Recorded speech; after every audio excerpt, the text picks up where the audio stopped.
അങ്ങനെ ഞങ്ങൾ ഈ കോഴി ഫാം റൂമൊക്കെ റെഡിയാക്കി ഞാനീ പൊലച്ചൊക്കെ നമ്മൾ കോഴിക്കോട് പോയാണ്ട് കോഴി മക്കളെ വാങ്ങിക്കൊണ്ടായി.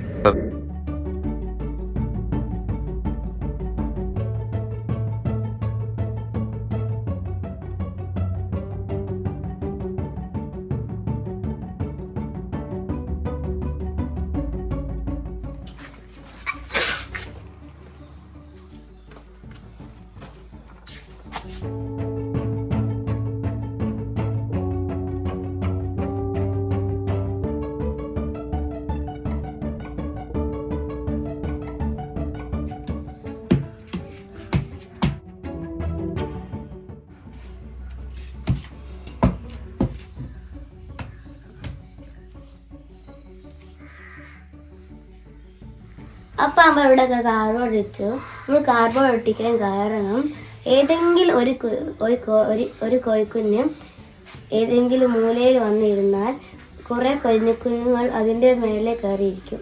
അങ്ങനെ കോഴിക്കുഞ്ഞ് ചത്തുപോകും. അതിനാലാണ് നമ്മൾ ഇവിടെ കാർബോർഡ് ഒട്ടിച്ചത്.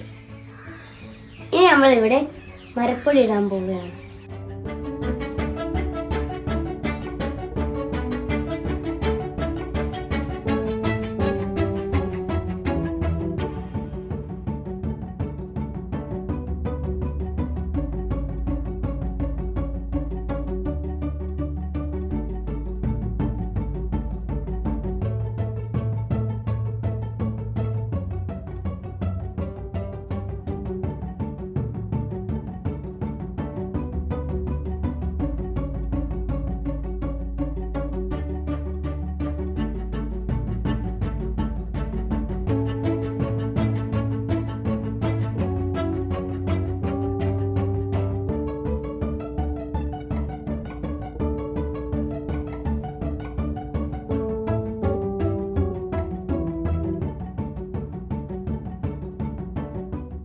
അപ്പോൾ നമ്മളിവിടെ മരപ്പൊടി ഇട്ടു.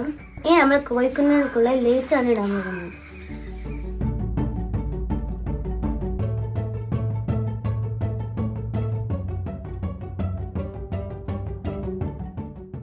അപ്പോൾ ഇവിടെ ലൈറ്റ് സെറ്റാക്കി വയ്ക്കുന്നതിന് നമുക്ക് ലൈറ്റ് ഇടാം.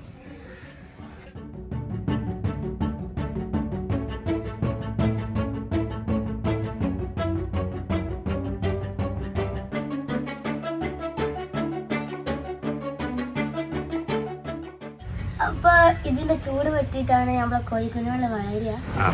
നമ്മൾ കോഴിത്തീറ്റ വാങ്ങാൻ പോവാണ് ഗൈസ്.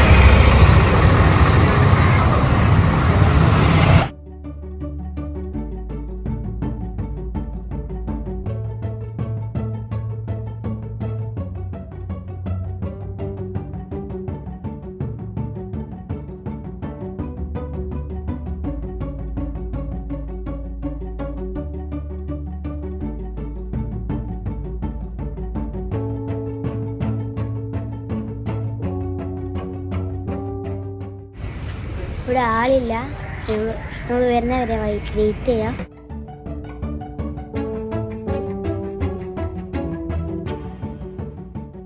ഇത് പ്രീ സ്റ്റാർട്ടർ, അതെ സ്റ്റാർട്ടർ മുമ്പ് കൊടുക്കേണ്ടതാ, തിരിഞ്ഞ ഉടനെ കൊടുക്കേണ്ട തീറ്റ. പിന്നെ ഇത് ഒരു 10-15 ദിവസം മാത്രം കൊടുത്താൽ മതി. പിന്നെ അത് സ്റ്റാർട്ടർ കൊടുത്താൽ മതി. ഇത് കഴിഞ്ഞ ശേഷം ഇത് കൊടുക്കുമ്പോൾ കൂടുതൽ വെള്ളം കൊടുക്കണം. കാരണം നനഞ്ഞ കൂടുതൽ നനവ് വരുമ്പേ കൊഴുപ്പുണ്ടാവും, കട്ടി അവിടെ ഉള്ളിൽ പിടിച്ചാലും. അതുകൊണ്ട് വെള്ളം കൂടുതൽ കൊടുക്കണം കോഴി. അപ്പോൾ ഗൈസ് നമ്മൾ തീറ്റയൊക്കെ വാങ്ങി വന്ന് നമുക്ക് ഇവിടെ പേപ്പർ വിരിക്കാം. കാരണം കോഴിക്കാഷ്ടം മരപ്പൊടിയിലാവാണ്ടിരിക്കാൻ വേണ്ടിയിട്ട്.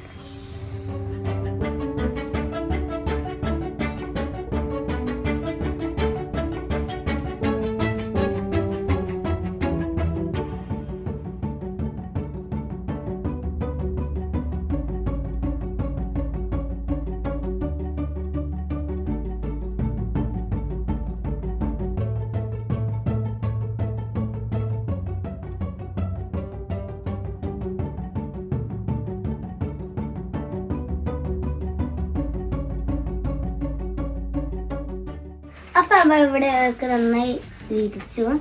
ഇനി നമ്മൾ കോഴിൻ്റെ കാഷ്ടം ഇവിടെ നമുക്ക് വേഗം എടുത്ത് മാറ്റാം.